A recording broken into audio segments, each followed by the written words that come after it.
Les poupées anciennes sont un domaine de collection qui intéresse en fait des profils très différents. Nous, on est ravis de voir que finalement, il y a les gens qui s'intéressent à l'histoire de la mode, les personnes qui sont plutôt intéressées aux représentations de l'enfance sous toutes ses formes.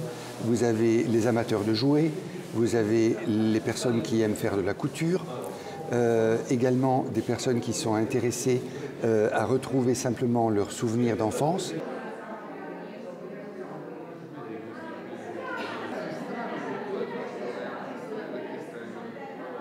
Il y a beaucoup de matériaux différents qui ont servi dans la fabrication de ces poupées. La matière peut-être la plus illustre, c'est le biscuit, donc ce type de porcelaine mate qui a beaucoup servi pour la fabrication des têtes des poupées. Mais vous avez toute une grande variété de matériaux, le bois, la cire, le papier mâché, jusqu'à la feutrine, qui est un petit peu dans la tradition italienne. Ça a été très, très fort. Notamment auprès d'un fabricant de Turin qui s'appelait la maison Lenci, qui est une des firmes iconiques pour les collectionneurs aujourd'hui.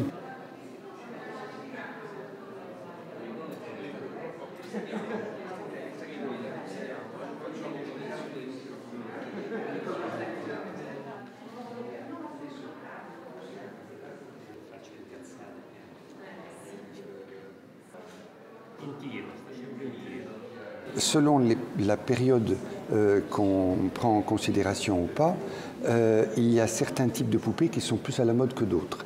En ce moment, par exemple, les poupées du Second Empire, ce qu'on appelle des poupées parisiennes, avec leurs riches tenues et les garde-robes, sont des poupées qui sont en très forte demande auprès des collectionneurs, je dirais, d'Occident.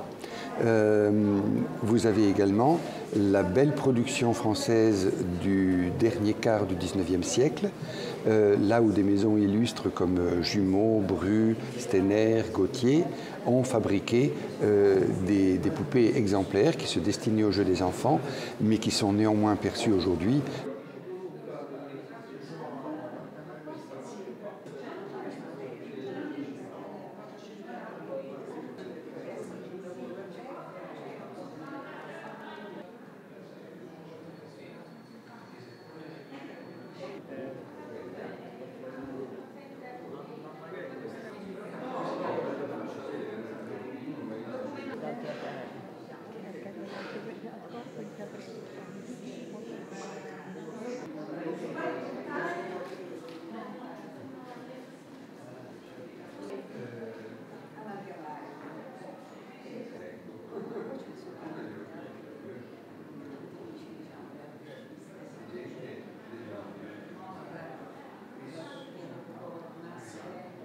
È un soggetto diverso la bambola d'arte moderna rispetto alla bambola antica, per chi ha l'amore per la bambola, ma vuole un qualcosa di più tangibile, di più moderno, forse di anche meno delicato, se poi comunque sono oggetti in porcellana solitamente, e hanno un grande mercato collezionistico. Nel caso della mia collezione, ad esempio, ci sono molti pezzi che sono esposti al Royal Albert Museum oppure nel Museo del Cremlino, quindi ci sono comunque degli oggetti che richiamano la storia e comunque sono dei soggetti basati su periodi precisi storici.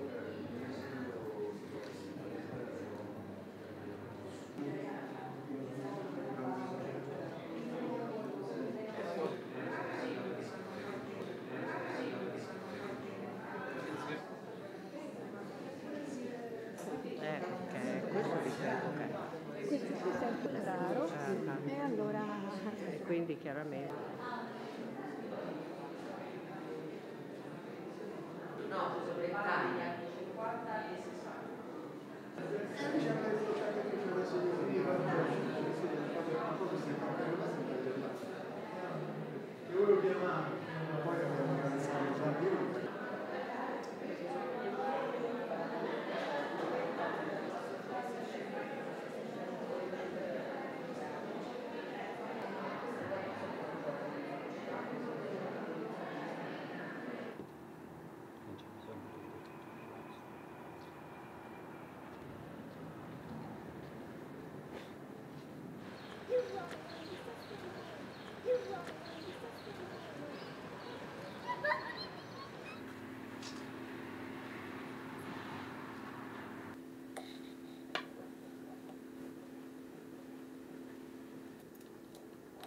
Questa era una gamba rotta, abbiamo dovuto risistemarle tutte e due. Perché se no poi veniva una. Mi piace tantissimo, soprattutto perché quando riparo ricordi le persone sono gioiose, mi ringraziano tanto, soprattutto persone anziane, bambini, nonne, mamme, un po' di tutto.